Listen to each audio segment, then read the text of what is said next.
Hello, very good evening to my upcoming officers exam defence mastery में आपका स्वागत है। जैसे कि आप सभी जानते हैं रोज़ शाम को 8 बजे मैं यानी कि मैं शिवालिका मैम आपके लिए लेके आती हूँ ब्रह्मास्त्र सीरीज़। ये ब्रह्मास्त्र सीरीज़ जिसको नहीं पता है आज जिसका फर्स्ट लेसन है मैं बता देती हूँ इसमें क्या है। ये मेनली है आपके डिफेंस एग्ज़ामिनेशंस के लिए डिफेंस एग्ज़ामिनेशन यानी कि सीडीएस, सीएपीएफ, एनडीए। यहाँ पे आपको प्रॉफ़िट क्या मिलेगा? सबसे अच्छी बात यहाँ पे क्या है कि यहाँ पे जो एमसीक्यू सीरीज़ चल रही है वो सब्जेक्ट वाइज़ क्या बच्चा? Subject wise plus topic wise subject पे भी टॉपिक वाइज़ एमसीक्यूज़ चल रहा है जिसमें कि आपका पूरा एनसीईआरटी बेस क्लियर हो जाएगा। एमसीक्यूज़ के थ्रू और आपको ये भी पता चल जाएगा कि डिफेंस में science, geography, polity, economics, history in सब में किस प्रकार के एमसीक्यूज़ आते हैं, ठीक है? तो आज का जो हमारा टॉपिक है, आज मैंने आपके लिए टॉपिक चूज़ किया है प्लांट टिश्यूज़ क्योंकि इससे पहले टिश्यूज़ से पहले क्या होता है सेल, जो कि हम कंप्लीट कर चुके हैं। अगर आप लोगों ने नहीं देखा है तो मैं सजेस्ट करूँगी जाके पिछले 2 लेक्चर्स देखिए। बहुत ही बेनिफिशियल हैं, बहुत ही अच्छे हैं और डिफेंस के लिए तो बेस्ट है आई वुड से दिस। तो चलिए आज का सेशन स्टार्ट करते हैं प्लांट टिश्यूज़ का। इसको स्टार्ट करने से पहले जैसे मैं रोज़ आपके लिए कोट लाती हूँ तो आज भी हमारे लिए एक कोट है आप सबके लिए। क्या लिखा है? We need to accept that we won't always make the right decision, that we will screw up royally sometimes, understanding that failure is not the opposite of success, it's a part of success। बच्चा simple है कि कई बार क्या होता है हमसे कुछ गलतियाँ हो जाती हैं या शायद हम राइट डिसीजन नहीं बना पाते और उन राइट डिसीजन को हम लोग सोचते हैं कि हमने स्क्रू कर दिया, हम फेल हो गए। नहीं, बट हम फेल नहीं होते हैं बच्चा, वो आपकी सक्सेस का पार्ट है। बोलते हैं ना ठोकर खा के ही अकल आती है। बिल्कुल सही, इसलिए ठोकर खाना भी ज़रूरी है। अगर नहीं खाओगे तो पता कैसे चलेगा सही क्या है, गलत क्या है। अगर अभी आपने कोई गलत डिसीजन लिया है या हो सकता है कि आपको अपने किसी डिसीजन पे भरोसा ना हो रहा हो, कोई बात नहीं, अभी भी टाइम है, अभी स्टार्ट कर दो, अभी काफ़ी टाइम है आपको आपकी सक्सेस मिलने के लिए, ठीक है? तो आज से स्टार्ट कर दो, आज से स्टार्ट कर दो। 16 अप्रैल आने में अभी काफ़ी टाइम है। सिर्फ़ ये सीरीज़ कीजिए, आपको सक्सेस पक्का मिलेगी आपके डिफेंस एग्ज़ामिनेशन में। चलिए देखते हैं आपका फर्स्ट क्वेश्चन क्या कह रहा है। फर्स्ट क्वेश्चन जो कि है प्लांट टिश्यू का question number 1। Which among the following tissue are present at growing tip of a stem and root and is responsible for the increasing of in length of the plant? Option A है meristematic tissue, option B है apical tissue, option C है intercalary tissue और option D है collenchyma tissue. ज़रा इसे हम समझते हैं, पहले क्वेश्चन समझ लीजिए। क्वेश्चन क्या बोल रहा है कि कौन से टिश्यू प्रेजेंट होते हैं ग्रोइंग टिप, कहाँ पे किस-किस की टिप पे स्टेम और रूट की, स्टेम और रूट की, और रिस्पॉन्सिबल क्या है, किस चीज़ के लिए रिस्पॉन्सिबल है, ये इंक्रीज़ कर रही है उस प्लांट की लेंथ को। तो हमें ये बताना है कि कौन से टिश्यूज़ यहाँ पे प्रेज़ेंट होते हैं। इसके लिए हम एक सिंपल सा डायग्राम लेते हैं और इस डायग्राम की हेल्प से आई गारंटी यू कि आप ये टिश्यूज़ के नाम कभी नहीं भूलेंगे, ठीक है? तो सबसे पहले चलते हैं एपिकल टिश्यूज़ के पास। अब ये एपिकल टिश्यू क्या होता है बच्चा, ये इनको हम लोग प्राइमरी टिश्यूज़ भी बोलते हैं। क्या बोलते हैं? Primary tissues. किस लिए हेल्प करते हैं? ये हमेशा हेल्प करते हैं ग्रोथ में, ठीक है? ग्रोथ में हेल्प करते हैं और ग्रोथ में भी कैसे हेल्प करते हैं? हमेशा क्या करेंगे? हाइट को इंक्रीज़ करेंगे। क्या करेंगे बच्चा? हाइट को इंक्रीज़ करेंगे। ये चीज़ आपको ध्यान रखनी है। अब सेकंड क्या ध्यान रखना है कि ये कहाँ पे प्रेज़ेंट होते हैं? एपिकल मेरिस्टेम कहाँ पे प्रेज़ेंट होते हैं?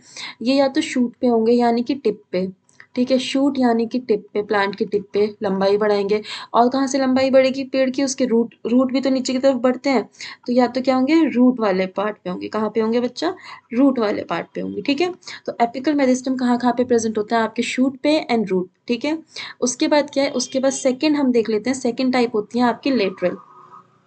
सेकंड टाइप होती है आपकी लेटरल मेरिस्टेम, ठीक है? ये इसको और किस नाम से जाना जाता है? इसको जाना जाता है कैम्बियम के नाम से। कैम्बियम टिश्यू भी बोलते हैं हम लोग इसे। और ये किस चीज़ में हेल्प करती है? ये गर्थ बढ़ाती है पेड़ की, गर्थ यानी कि उसकी चौड़ाई बढ़ाती है, ठीक है? कहाँ पे प्रेज़ेंट होगी? मानिए ये आपका एक प्लांट है, आपको सामने दिख ही रहा है। इसका जो ये वाला हिस्सा है साइड साइड का, जो इसकी चौड़ाई बढ़ाएगा, वहाँ पे ये प्रेज़ेंट होती है, यानी कि कैम्बियम वाले पार्ट में लेटरल मेरिस्टेम टिश्यूज़ प्रेज़ेंट होते हैं, जो कि क्या इंक्रीज़ करते हैं? गर्थ इंक्रीज़ करते हैं, ठीक है? उसके बाद आता है आपका इंटरकैलरी मेरिस्टेम। उसके बाद आता है आपका इंटरकैलरी मेरिस्टेम। ये क्या होता है बच्चा? एक चीज़ आपको ये ध्यान रखनी है, ये मेनली कहाँ पाया जाता है? किसमें पाया जाता है? ग्रासेस में। किसमें? ग्रास में, ठीक है? ग्रास में या फिर ऐसी प्लांट के ऐसे पॉइंट पे जहाँ पे क्या हो? नोड प्रेज़ेंट हो, जहाँ से लीफ निकल रही है, ऐसी जगहों पे पाया जाता है। ये आपको ध्यान रखना है, ठीक है? अब देखते हैं इसका क्वेश्चन का आंसर क्या होगा। यहाँ पे क्या बोला था? टिप होती है कहाँ-कहाँ पे? स्टेम और रूट की टिप पे पाई जाती है। इंक्रीज़ क्या कर रहा था? लेंथ को इंक्रीज़ कर रहा था। तो कौन सा होगा? मेरिस्टेमेटिक टिश्यू होगा, एपिकल टिश्यू होगा, इंटरकैलरी होगा या कॉलेनकाइमा होगा, तो इसका हमें आंसर पता है क्या होगा, एपिकल टिश्यू होगा। एपिकल टिश्यू पार्ट किसका है, ये मेरिस्टेमेटिक टिश्यू का पार्ट है। किसका पार्ट है, ये मेरिस्टेमेटिक टिश्यू का पार्ट है। तो आई होप आपको क्वेश्चन नंबर 1 क्लियर हो गया होगा। चलिए क्वेश्चन नंबर 2 की तरफ चलते हैं। क्वेश्चन नंबर 2 है, consider the following option and mark which among the following tissue is responsible for girth increase. अभी अभी हमने देखा कि गर्थ इंक्रीज किसकी वजह से होती है, stem and root of the plant. Option A है एपिकल मेरिस्टम, ऑप्शन बी है लेटरल मेरिस्टेमेटिक, ऑप्शन सी है intercalary meristematic and option D है आपका स्क्लेरेनकाइमा। तो इसका आंसर क्या होगा, एपिकल तो हम देख चुके हैं, एपिकल किस में हेल्प कर रहा था, हाइट इंक्रीज करने में। किस में हेल्प कर रहा था बच्चा, हाइट इंक्रीज करने में हेल्प कर रहा था। बात करें लेटरल, तो लेटरल का दूसरा नाम क्या था आपका, कैम्बियम। ठीक है, कैम्बियम। और कैम्बियम कहाँ प्रेजेंट होता है, प्लांट के साइड्स में प्रेजेंट होता है। और ये किस लिए हेल्प करता है, ये हेल्प करता है आपकी गर्थ इंक्रीज करने में। क्या हेल्प करता है बच्चा, आपकी गर्थ, प्लांट की गर्थ इंक्रीज करने में, यानी कि उसकी चौड़ाई बढ़ाने में। ठीक है, उसके बाद इंटरकैलरी हम देख चुके हैं कहाँ पे प्रेजेंट होता है, नोड्स पे प्रेजेंट होता है। मेनली कौन से प्लांट्स में पाया जाता है, ग्रासेस वगैरह में पाया जाता है। ठीक है, ग्रासेस में पाया जाता है। स्क्लेरेनकाइमा क्या है, इसको हम आगे पढ़ेंगे, ये एक टाइप का परमानेंट टिश्यू है। क्या है, एक टाइप का परमानेंट टिश्यू है, इसे हम आगे पढ़ेंगे। ठीक है, तो अब बताइए गर्थ को कौन इंक्रीज कर रहा है, लेटरल मेरिस्टेमेटिक टिश्यू इंक्रीज कर रहा है। तो इसका आंसर क्या हो जाएगा, इसका आंसर होगा आपका option B, lateral meristematic tissue, या उसकी जगह ऑप्शन में कैम्बियम भी लिखा आ सकता है, क्योंकि एनसीईआरटी में गिवन है कैम्बियम, तो ये भी इसका बिल्कुल सही आंसर है। ठीक है, आइए चलते हैं नेक्स्ट क्वेश्चन की ओर, देखते हैं आपका अगला क्वेश्चन क्या कह रहा है। उससे पहले ज़रा इमेज देख लेते हैं। वैसे समझ आ ही गया होगा आपको, इसमें कुछ ऐसे समझाने वाला नहीं है। प्लांट का क्या पार्ट होता है, प्लांट के एक पार्ट में हमें क्या मिलता है, कैम्बियम देखने के लिए मिलता है। और यही कैम्बियम क्या है, यहीं पे क्या प्रेजेंट होते हैं, कैम्बियम के इसी पार्ट में क्या प्रेजेंट होता है, आपका लेटरल टिश्यू। क्या प्रेजेंट होता है बच्चा, लेटरल टिश्यू प्रेजेंट होता है। और ये किस चीज़ में हेल्प कर रहा है, हमने अभी अभी देखा, गर्थ इंक्रीज करने के लिए ये हेल्प कर रहा है। ठीक है, चलिए क्वेश्चन नंबर 3 के चलते हैं। क्वेश्चन नंबर 3 क्या कह रहा है आपका, even when we remove the tip of a sugarcane plant, it still keeps on growing. Consider the following statements and mark which among the following tissue is responsible for its growth. क्या बोल रहे हैं, जब हम sugar cane plant की tip को भी हटा देते हैं, यानी सबसे ऊपर वाले पार्ट को भी हटा देते हैं, वो फिर भी ग्रो करता रहता है, ऐसा क्यों होता है, उसमें कौन सा टिश्यू प्रेजेंट है जो उसकी ग्रोथ को रिस्पॉन्सिबल कर रहा है। अब देखो टिप हटा दी, यानी कि आपके ऑप्शन में से एपिकल तो हट गया, क्योंकि एपिकल कहाँ पे प्रेजेंट होता है, शूट पे, यानी बिल्कुल टिप पे प्रेजेंट होता है, तो ये तो हट गया, तो मतलब ऑब्वियसली ये वाला पार्ट गया। कैम्बियम हम देख चुके हैं, कैम्बियम किसका नाम है, दूसरा नाम किसका है, ये लेटरल का है, अभी अभी देखा हमने, किसका नाम है, लेटरल का नाम है। तो ऑब्वियसली ये भी हट गया, क्यों, क्योंकि ये तो गर्थ इंक्रीज करने में हेल्प कर रहा था। ठीक है, किसके हेल्प कर रहा था, गर्थ इंक्रीज करने के लिए हेल्प कर रहा था, और लेटरल कैम्बियम का ही दूसरा नाम है, तो ऑप्शन बी भी हट गया बच्चा। Option D, intercalary meristematic tissue, ये कहाँ प्रेजेंट होते हैं, अभी हमने देखा था नोट्स पे प्रेजेंट होते हैं। और मैंने आपको एक चीज़ बताया, मेनली कहाँ पे होते हैं, ग्रास, किसमें होते हैं, ग्रास। और sugar cane is a type of grass, sugar cane क्या है, एक प्रकार की आपकी घास का प्लांट है। अब देखो इसमें क्या होता है, इसे हम इमेज से समझते हैं कि इसमें होता क्या है, इसका इमेज देखते हैं। ये देखो आपको सामने शुगर केन दिख रहा है, इसमें क्या है, नोड्स हैं, ये क्या है आपके, ये नोड्स हैं। ठीक है, और इन नोड्स के पास पाया जाता है आपका इंटरकैलरी मेरिस्टेमेटिक, ये आपको दिख रहा है। यदि हमने इसकी बिल्कुल ये वाली टिप वाली पार्ट भी हटा दी, तब भी इंटरकैलरी हर नोड के पास प्रेजेंट है, यहाँ पे भी प्रेजेंट है, यहाँ पे भी प्रेजेंट है, हर नोड के पास प्रेजेंट है। तो साइज़ तो यहाँ से भी इंक्रीज़ होगा ना, साइज़ तो यहाँ से भी इंक्रीज़ होगा, लेंथ तो यहाँ से भी इंक्रीज़ होगी, इन जगहों से भी। तो इसलिए क्या हो रहा है, शुगर केन की फिर भी लंबाई बढ़ रही है, कौन से टिश्यू की वजह से बढ़ रही है, इंटरकैलरी मेरिस्टेमेटिक टिश्यू की वजह से बढ़ रही है। कौन से टिश्यू की वजह से बढ़ रही है बच्चा, इंटरकैलरी मेरिस्टेमेटिक टिश्यू की वजह से बढ़ रही है। इसलिए आंसर क्या हो गया, इसका आंसर हुआ option D, intercalary meristematic tissue. ठीक है, चलिए चलते हैं अगले क्वेश्चन की ओर। क्वेश्चन नंबर 4 देखते हैं, क्वेश्चन नंबर 4 क्या कह रहा है आपका, consider the following options statements and mark which among the following is the composition of cell wall of meristematic tissue। यहाँ पूछा है कि cell wall of meristematic tissue का कंपोजिशन क्या होता है। नॉर्मली क्या कंपोजिशन होता है, हमने कल पढ़ा था, सेलुलोज होता है, हेमी सेलुलोज होता है। ठीक है, और क्या होता है, अगर आपका फंगई है तो उसमें क्या पाया जाएगा, काइटिन पाया जाएगा। ठीक है, अब यहाँ पे किसका पूछा है, मेरिस्टेमेटिक टिश्यू, प्लांट है, तो किसका बना होगा, सेल्यूलोज का बना होगा। तो आंसर क्या हो गया, आंसर हुआ ऑप्शन डी, सेल्यूलोज। बट एक चीज़ ध्यान रखनी है कि इसकी सेल्यूलोज कैसी होती है, थिन सेल्यूलोज। ठीक है, थिन थिन होती है, ये चीज़ आपको ध्यान रखनी है। अब ये थिन क्यों होती है इसे हम समझेंगे आगे, ठीक है। प्रोटीन और लिपिड्स की बात करें, ये जो 2 ऑप्शन दिए हैं प्रोटीन और लिपिड्स, ये हमने सेल वाले चैप्टर में पढ़ा था। किसका कंपोज़िशन है ये? ये है आपका सेल मेम्ब्रेन का कंपोज़िशन। किसका कंपोज़िशन है बच्चा? सेल मेम्ब्रेन का कंपोज़िशन है, ठीक है। और हमें ये क्या पता है सेल मेम्ब्रेन को और किस नाम से जाना जाता है? Semi permeable membrane. किस नाम से जाना जाता है? सेमी परमिएबल मेम्ब्रेन के नाम से भी जाना जाता है, ठीक है। और इसके अलावा ये क्या करती है? आपके कुछ चीज़ों को अंदर आने जाती है, कुछ चीज़ों को बाहर। अगर वाटर का केस है तो क्या हो रहा है? ऑस्मोसिस हो रहा है, कल पढ़ा था ना हम लोगों ने। और अगर गैसेस का केस है तो क्या हो रहा है? डिफ्यूजन हो रहा है। और ऑस्मोसिस के हमने 3 पार्ट पढ़े थे, कौन-कौन से पढ़े थे? आइसोटोनिक, पहला क्या था? आइसोटोनिक, सेकंड क्या था? हाइपोटोनिक, और थर्ड क्या था? हाइपरटोनिक। याद होगा आप लोगों को, और याद होना चाहिए क्योंकि वो मैंने अच्छे से डायग्राम से समझाया था, ठीक है। तो ये तो हो गई इसकी बात। लिग्निन का केस अभी हम पढ़ेंगे थोड़ी देर में। आगे चलते हैं अगले क्वेश्चन की ओर, देखते हैं आपका नेक्स्ट क्वेश्चन क्या है। Question number 5, consider the following statements regarding meristematic tissue and mark which among the following is incorrect। अब ये बताया है कि मेरिस्टेमेटिक टिश्यू के बारे में, यहाँ पे पढ़िए स्टेटमेंट्स को, बताइए कौन सा स्टेटमेंट इसमें इनकरेक्ट है। देखते हैं। They have dense cytoplasm, they have thin cellulose walls and prominent nuclei, they lack vacuoles, none of the above statement is given is incorrect, ठीक है। देखो एक चीज इसको याद करने का सबसे अच्छा तरीका है, ये समझो मेरिस्टेमेटिक क्या है? एक इन्फेंट है, ठीक है। एक इन्फेंट है जिसकी एज कहाँ तक चलेगी? एक 3 से 4 साल के बच्चे तक की इसकी एज चलेगी, ठीक है। अब वो बच्चा क्या है? वो पूरा टाइम खेल कूद रहा है। क्या कर रहा है बच्चा? पूरा टाइम खेल कूद रहा है। तो इसमें क्या है? इसमें एनर्जी की ज़्यादा ज़रूरत है। क्या है? एनर्जी की इसको ज़्यादा ज़रूरत है। और यदि एनर्जी की ज़रूरत है, इसको सेल से कंबाइन करेंगे तो सेल में एनर्जी कहाँ पे हो रहा है? पूरा कहाँ पे केमिकल फॉर्मेशन होती है सारी? साइटोप्लाज्म में। कहाँ पे होती है बच्चा? साइटोप्लाज्म सबसे इंपॉर्टेंट एरिया है, सारे ऑर्गेनल्स यहीं पे प्रेजेंट है। तो इसलिए क्या होता है, आपके जो मेरिस्टेमेटिक टिश्यू हैं, इनका साइटोप्लाज्म हमेशा कैसा होता है? डेंस होता है। क्यों डेंस होता है? क्योंकि ये कंटिन्यूअसली डिवाइड कर दे, और डिवाइड करने के लिए इनको क्या चाहिए? एनर्जी चाहिए। क्या कर रहे हैं? कंटिन्यूअसली डिवाइड कर रहे हैं, इसलिए इनका साइटोप्लाज्म कैसा है? डेंस है। तो ऑप्शन ए करेक्ट है आपका। Option B, they have thin cellulose walls and prominent nuclei. देखो पहले बात करते हैं थिन सेलुलोज वॉल की। अगर इनकी वॉल ज़्यादा मोटी हुई, ठीक है, थिक हुई, तो ये आसानी से डिवाइड कर पाएंगे? नहीं कर पाएंगे। और आसानी से डिवाइड नहीं कर पाएंगे तो मेरिस्टेमेटिक का मेन फंक्शन ही क्या है? डिवीजन का फंक्शन है, ठीक है। डिवीजन का ही फंक्शन है मेनली इनका। तो इन्हें डिवाइड करने के लिए क्या चाहिए? इनकी सेल वॉल कैसी होनी चाहिए बच्चा? सेल वॉल होनी चाहिए इनकी थिन। कैसी होनी चाहिए? थिन। ये हो गया सेकंड। थर्ड क्या है? Prominent nuclei. प्रोमिनेंट का मतलब समझते हैं। प्रोमिनेंट क्या है? Clearly visible.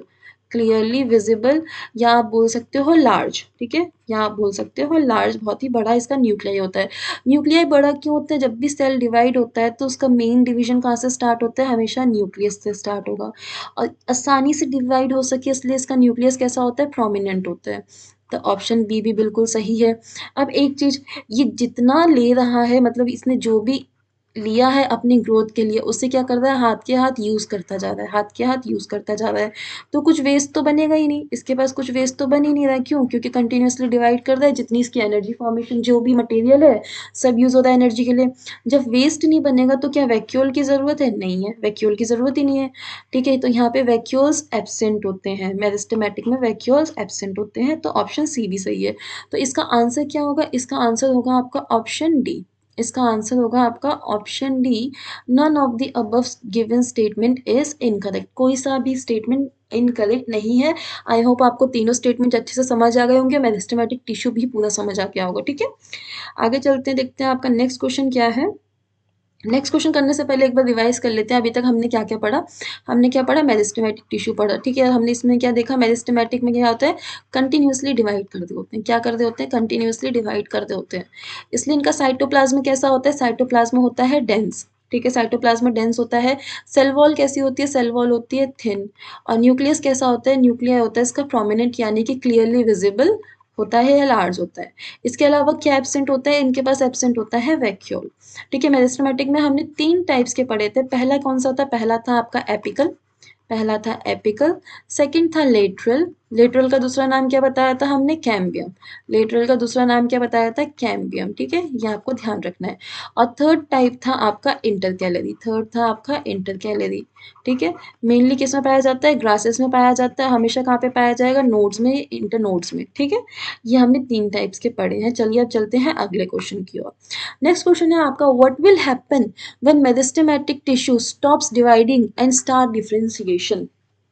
क्या होगा जब मेरिस्टेमेटिक टिश्यू डिवाइड करना बंद कर देंगे, यानी डिवीजन बंद कर दिया यहाँ पे मेरिस्टेमेटिक टिश्यू ने, और क्या स्टार्ट हो गया? डिफरेंशिएशन स्टार्ट हो गया। अब आपको एक चीज समझनी है, डिफरेंशिएशन क्या होता है। मैथ्स वाला नहीं, बायोलॉजी वाला समझते हैं। डिफरेंशिएशन का मतलब है कि इनके पास क्या आ गई है? डिफाइंड शेप आ गई है, डिफाइंड शेप आ गई है, और एक डिफाइंड फंक्शन आ गया। क्या आ गया? डिफाइंड फंक्शन आ गया, और एक डिफाइंड लोकेशन आ गई है। क्या आ गई है? इसके साथ क्या आ गया? इनके पास डिफाइंड लोकेशन आ गया। और जब ये तीनों कंडीशन फुलफिल होने लगती हैं, जब ये तीनों कंडीशन फुलफिल होने लगती हैं, तो मेरिस्टेमेटिक क्या हो जाता है? मेरिस्टेमेटिक डिवाइड करना स्टॉप कर देता है, ठीक है? डिवाइड करना स्टॉप कर दिया, और जैसे ये तीनों कंडीशन फुलफिल हुई तो हम क्या बोलते हैं? अब इसने डिफरेंशिएशन कर लिया, सेल ने डिफरेंशिएशन कर लिया, टिश्यू ने डिफरेंशिएशन कर लिया। और जब ये डिफरेंशिएशन कर लेते हैं तो मेरिस्टेमेटिक किस में चेंज होता है? मेरिस्टेमेटिक किस में चेंज होता है?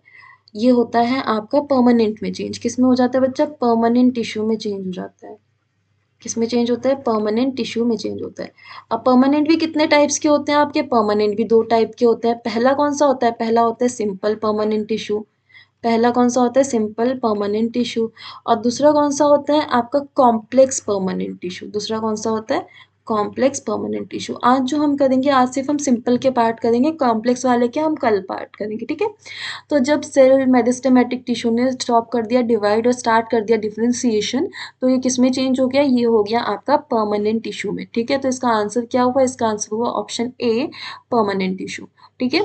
चलिए चलते हैं अगले क्वेश्चन की ओर, देखते हैं अगला क्वेश्चन क्या है। Question number 7, which among the following options correctly describes permanent tissue that take a fixed shape, size and function? अभी थोड़ी देर पहले हमने बात किया, क्या होगा जब परमानेंट टिश्यू आपका क्या कर लेगा? फिक्स शेप होगा उसके पास, साइज भी फिक्स्ड होगी उसके पास, और फंक्शन भी। यानी कि इन तीनों को मिला के हमने क्या देखा था? क्या हो जाता है? डिफरेंशिएशन। क्या बोलते हैं इस प्रोसेस को? हम लोग डिफरेंशिएशन बोलते हैं। डिफरेंशिएशन प्रोसेस में क्या होता है? मेरिस्टेमेटिक टिश्यू चेंज हो जाता है परमानेंट टिश्यू में। अभी अभी पढ़ा, तो इसका आंसर क्या होगा? इसका आंसर होगा ऑप्शन सी, डिफरेंशिएटेड, ठीक है? डिफरेंशिएटेड इसका आंसर हो गया। अब एक चीज हम लोग देख लेते हैं यहाँ पे, सिंपल और कॉम्प्लेक्स में डिफरेंस क्या है। सिंपल और कॉम्प्लेक्स में डिफरेंस क्या है? यूजुअली हम क्या पढ़ते हैं बच्चा? यूजुअली पढ़ते हैं टिश्यूज को हम कैसे जानते हैं? सेम सेल, सेम सेल आपस में आके क्या करें? सेम फंक्शंस करें, ठीक है? सेम फंक्शन करें, उनकी जो ग्रोथ है जहाँ से वो आए हैं वो भी कौन सी हो? सेम स्पेस, सेम जगह हो, ठीक है? सेम स्पेस से वो आए हो। जैसे कि यदि मैं बात करूँ आपके ब्लड की, ठीक है? ब्लड क्या है? फ्लूइड कनेक्टिव टिश्यू है ना। अब यहाँ पे क्या है? यहाँ पे सेल्स हैं आपके, ठीक है? और सेल्स कौन से? 3 टाइप के सेल्स हैं आपके, आरबीसी, डब्ल्यूबीसी और प्लेटलेट्स। ये सब आए कहाँ से हैं? सबकी फॉर्मेशन एक ही जगह से होती है ना, बोन मैरो से, ठीक है? सबकी फॉर्मेशन कहाँ से हो रही है? आपकी बोन मैरो से हो रही है। यानी कि इनके जन्म की जगह एक या फंक्शन सबके सब एक ही परफॉर्म कर रहे हैं। पर हैं कितने टाइप के? 3 टाइप के सेल से मिला के बना है ब्लड, ठीक है? मेन अगर मैं बात करूँ तो इस टाइप के हमको क्या बोल देते हैं? Complex permanent cells. क्या बोल देते हैं? कॉम्प्लेक्स टिश्यूज बोल देते हैं, ठीक है? कॉम्प्लेक्स यानी कि जब एक टिश्यू एक से अधिक प्रकार के सेल से बना हो, पर फंक्शंस क्या कर रहा हो? सेम फंक्शन कर रहा हो, ठीक है? इसमें क्या होते हैं? More than one type of cells पाए जाते हैं, more than one type of cell, one type of cell इसमें पाए जाते हैं। और सिंपल में क्या होता है? सिंगल टाइप ऑफ सेल होता है, एक ही टाइप का सेल पाया जाएगा, फंक्शन भी एक ही टाइप का परफॉर्म करेगा। आई होप आपको इनमें डिफरेंस समझ आ गया होगा। परमानेंट के 2 होते हैं, सिंपल और कॉम्प्लेक्स। सिंपल में सिंगल टाइप ऑफ सेल पाए जाते हैं, सेम फंक्शन प्रोवाइड करता है। कॉम्प्लेक्स में more than one type of cell पाए जाते हैं और फंक्शन सारे के सारे एक ही करते हैं, ठीक है? तो इसका आंसर आपको पता चल गया, परमानेंट टिश्यू जहाँ पे क्या हो गया? फिक्स शेप आ गई, साइज आ गई, फंक्शन आ गया, उस प्रोसेस को हम क्या बोलते हैं? डिफरेंशिएशन का प्रोसेस बोलते हैं, ठीक है? चलते अगले क्वेश्चन की ओर। क्वेश्चन नंबर 8, क्वेश्चन नंबर 8 क्या कहता है आपका?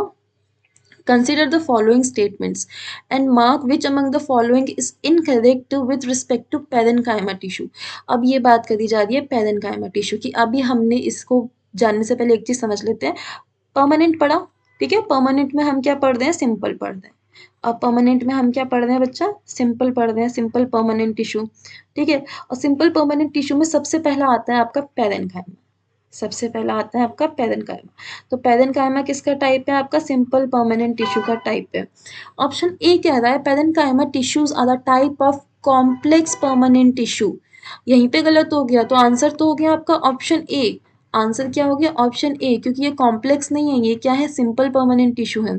सेकंड है आपका parenchyma cells have prominent nuclei and vacuolated cytoplasm तो इनके पास क्या है, प्रोमिनेंट यानी कि क्लियरली विजिबल या लार्ज न्यूक्लियाई है, और क्या है, साइटोप्लाज्म कैसा, जिसके पास वैक्यूल है, ठीक है, साइटोप्लाज्म कैसा, जिसके पास वैक्यूल है। ऑप्शन सी कह रहा है सेल वॉल इज थिन, यहाँ पे भी आपकी सेल वॉल कैसी हो, थिन होती है। एंड ऑप्शन डी है they are a type of simple permanent tissue. तो option B, C and D are correct and option A is incorrect. अब यहाँ पे लिखा है वैक्यूलेटेड टिश्यू साइटोप्लाज्म। अब हमने थोड़ी देर पहले पढ़ा था जहाँ पे वैक्यूल प्रेजेंट नहीं होते हैं, जिस साइटोप्लाज्म में वैक्यूल प्रेजेंट नहीं थे, वो किस टाइप के टिश्यू थे, वो थे आपके मेरिस्टेमेटिक टिश्यू। कौन से थे बच्चा, आपके मेरिस्टेमेटिक टिश्यू थे, ठीक है, याद है ना आप लोगों को मेरिस्टेमेटिक टिश्यू। चलिए आगे चलते हैं नेक्स्ट क्वेश्चन की ओर। Main function of parenchyma simple tissue. अब यहाँ पे पूछा है कि मेन फंक्शन क्या होता है, मेन फंक्शन क्या होता है किसका, पैरेन्काइमा का, ठीक है। They perform photosynthesis, they provide protection to the plants, they store food या प्रोवाइड स्ट्रेंथ। अब देखो पैरेन्काइमा का जो वैक्यूल होता है ना बच्चा, इसका जो वैक्यूल होता है वो क्या होता है, लार्ज होता है, क्या होता है, लार्ज होता है। और यहाँ पे वैक्यूल काम क्या कर रहा है, मेनली फूड स्टोरेज का काम कर रहा है, किसका काम कर रहा है, फूड स्टोरेज का काम कर रहा है। तो पैरेन्काइमा का जो मेन फंक्शन होता है क्या होता है, ऑप्शन सी, ये स्टोर करते हैं फूड को, क्या काम करते हैं बच्चा, ये स्टोर को फूड को स्टोर करने का काम करते हैं, ठीक है। तो इसका आंसर है आपका ऑप्शन सी। चलते हैं क्वेश्चन नंबर 10 की ओर। Parenchyma containing chlorophyll is known as. Parenchyma किसका पार्ट है, सिंपल परमानेंट टिश्यू, किसका पार्ट है, सिंपल परमानेंट टिश्यू। और सिंपल परमानेंट टिश्यू बने किससे, मेरिस्टेमेटिक टिश्यू से ही बने हैं, बने तो मेरिस्टेमेटिक से ही है। कब बने, जब मेरिस्टेमेटिक ने क्या कर दिया, डिवीजन स्टॉप कर दिया, डिवाइड स्टॉप कर दिया, और क्या करने लगे, डिफ्रेंसिएशन करने लगे, ठीक है। ये फ्लो बिल्कुल याद रखिएगा, ये फ्लो याद रखोगे तो आसानी रहेगी चैप्टर को याद करने में। अब उसमें हमने क्या पढ़ा, सिंपल परमानेंट टिश्यू में अभी हमने पैरेन्काइमा पढ़ा, जिसमें मेन फंक्शन क्या था इसका, फूड स्टोर करने का। मेन फंक्शन क्या था बच्चा इसका, फूड स्टोर करने का। क्यों, क्योंकि पैरेन्काइमा का वैक्यूल कैसा था, लार्ज था, इसका वैक्यूल कैसा था बच्चा, लार्ज था, ठीक है। और इसके अलावा क्या है, ऐसा पैरेन्काइमा जिसके पास क्लोरोफिल प्रेजेंट होगा तो उसे हम क्या बोलेंगे, क्लोरोफिल या फोटोसिंथेसिस करेगा, तो इस टाइप के पैरेन्काइमा को हम बोलते हैं क्लोरेन्काइमा। क्या बोलते हैं बच्चा, क्लोरेन्काइमा के नाम से ये जाना जाता है। तो इसका आंसर क्या हो गया, इसका आंसर हो गया ऑप्शन बी। ध्यान रखना क्लोरेन्काइमा है, कॉलेन्काइमा नहीं है, कॉलेन्काइमा अलग टाइप का हो जाता है। ये क्या है, क्लोरेन्काइमा है, ऐसा पैरेन्काइमा जिसके पास क्या प्रेजेंट है, आपका क्लोरोफिल प्रेजेंट है, क्या प्रेजेंट है, क्लोरोफिल प्रेजेंट है, ठीक है। चलिए चलते हैं अगले क्वेश्चन की और, क्वेश्चन नंबर 11। 11 क्या कह रहा है, the large air cavities present in parenchyma of aquatic plants which provide them buoyancy is known as what type of tissue। बोला है कि ऐसे प्लांट जिनके पास क्या है, लार्ज एयर कैविटीज है, किसका टाइप है, पैरेन्काइमा का है। मेनली कहाँ पाए जाते हैं, एक्वेटिक प्लांट्स में पाए जाते हैं, जो क्या प्रोवाइड करते हैं उन्हें, बॉयंसी यानी कि पानी के ऊपर तैरने की या पानी में तैरने की उन्हें क्षमता देते हैं। तो ऐसे टिश्यूज को हम लोग क्या बोलते हैं, ऐसे पैरेन्काइमा टिश्यू को हम लोग क्या बोलते हैं, इसको बच्चा हम बोलते हैं एरेन्काइमा। क्या बोलते हैं, एरेन्काइमा। क्लोरेन्काइमा में हमने क्या देखा, इनके पास क्या था, क्लोरोफिल था, क्लोरोफिल था, तो ये क्या फंक्शन प्रोवाइड कर रहे थे, ये प्रोवाइड कर रहे थे आपका फोटोसिंथेसिस का फंक्शन। अच्छा क्लोरोफिल से मुझे ध्यान आया, क्लोरोफिल में मेनली कौन सा पिगमेंट होता है, ग्रीन पिगमेंट होता है, ठीक है।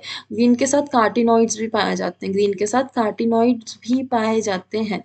और ये कहाँ पे पाया जाता है, मेनली ये पाया जाता है मेसोफिल में, कहाँ पे, मेसोफिल में। कल हमने पढ़ा था, आप लोगों को ध्यान होगा, क्लोरोफिल और किस टाइप का ऑर्गेनल है, ये है सेमी ऑटोनॉमस ऑर्गेनल। क्या है, सेमी ऑटोनॉमस ऑर्गेनल है, ठीक है। क्यों, क्योंकि इसके पास खुद का डीएनए है, खुद का आरएनए है, और साथ ही साथ क्या है, खुद का राइबोसोम है। क्या है, खुद का राइबोसोम है, इसलिए सेल्फ डिवीजन कर लेते हैं, इसलिए सेल्फ डिवीजन कर लेते हैं, ठीक है।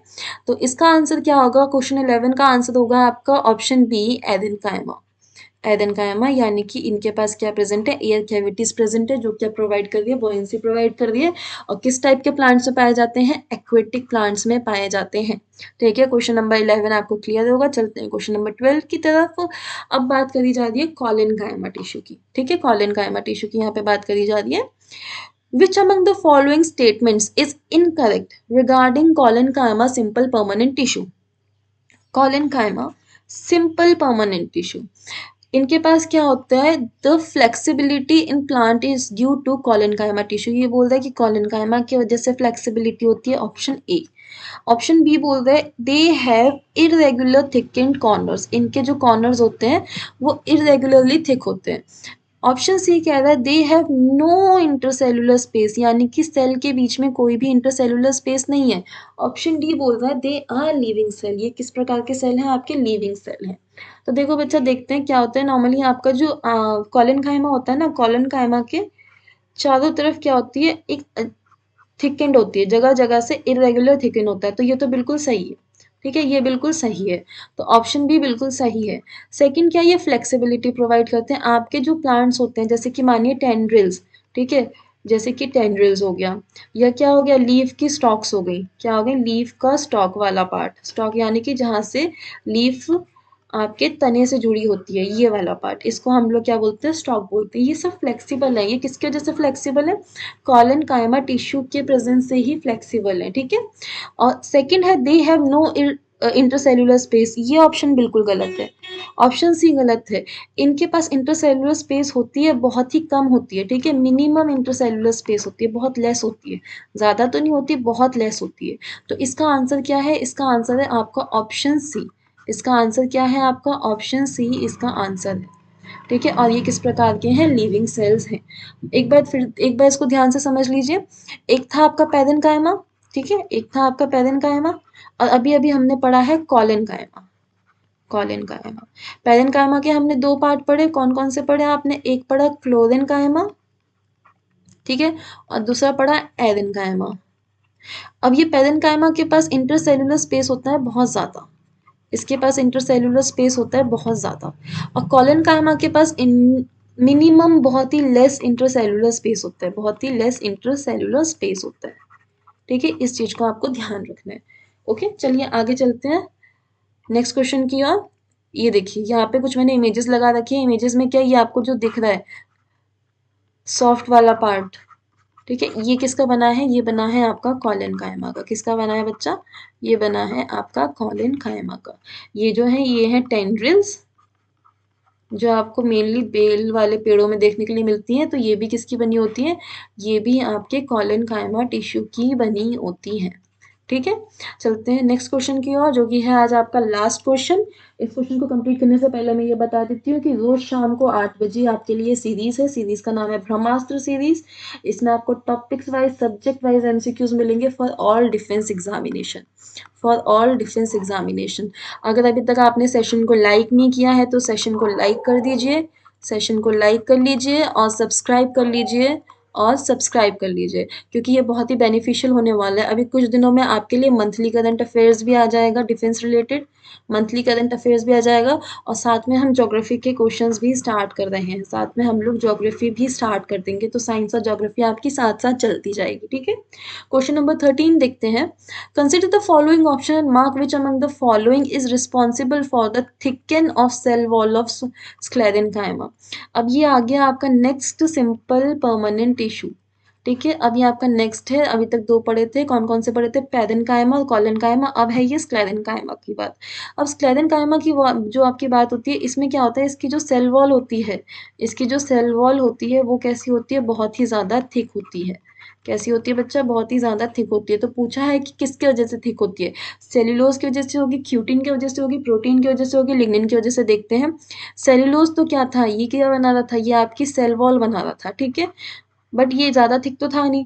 क्यूटिन क्या है, क्यूटिन आपका एक वैक्सी लाइक सब्सटेंस होता है जो प्लांट के चारों तरफ रहता है। ठीक है, प्रोटीन हम देख चुके हैं, प्रोटीन किस में पाया जाता है, सेल मेम्ब्रेन में पाया जाता है। किस में पाया जाता है बच्चा, सेल मेम्ब्रेन में पाया जाता है। ठीक है, तो इसका आंसर क्या होगा, इसका आंसर है आपका ऑप्शन डी। यानी कि लिग्निन इसका आंसर है। क्या है? लिग्निन इसका आंसर है और लिग्निन को हम और क्या बोलते हैं? Cement like structure. क्या बोलते हैं बच्चा? सीमेंट लाइक स्ट्रक्चर बोलते हैं। एक चीज़ जो आपको इसमें ध्यान रखनी है, स्क्लेरेन्काइमा कैसे होते हैं? Sclerenchyma is your dead tissues. कैसे हैं बच्चा ये? डेड टिश्यू हैं। एकमात्र ऐसे टिश्यू जो सिंपल परमानेंट टिश्यू में क्या है आपके? डेड हैं, बाकी सारे कैसे थे? लिविंग हैं। फर्स्ट चीज़ तो ये ध्यान रखनी है। सेकंड, ये कहाँ पे पाए जाते हैं? यूजुअली जो आपके नट्स होते हैं, उनकी जो शेल होती है, ठीक है? वो इसकी बनी होती है, जो बहुत ही ज़्यादा कठोर होती है, तोड़ना मुश्किल हो जाता है, ठीक है? सेकंड कहाँ? आपका जो नारियल है, नारियल के ऊपर जो आपको रेशेदार परत दिखती है, वो भी किसकी बनी है? आपके स्क्लेरेन्काइमा टिश्यू की बनी है। आई होप आपको ये सेशंस यूज़फुल लगा होगा। कल हम पढ़ेंगे कॉम्प्लेक्स परमानेंट टिश्यू, कल हम पढ़ेंगे complex permanent tissue and animal tissues. तो कल फिर रोज़ आपसे शाम को 8 बजे मुलाकात होगी। आज के लिए बस इतना ही। Thank you. Have a nice day. Bye bye.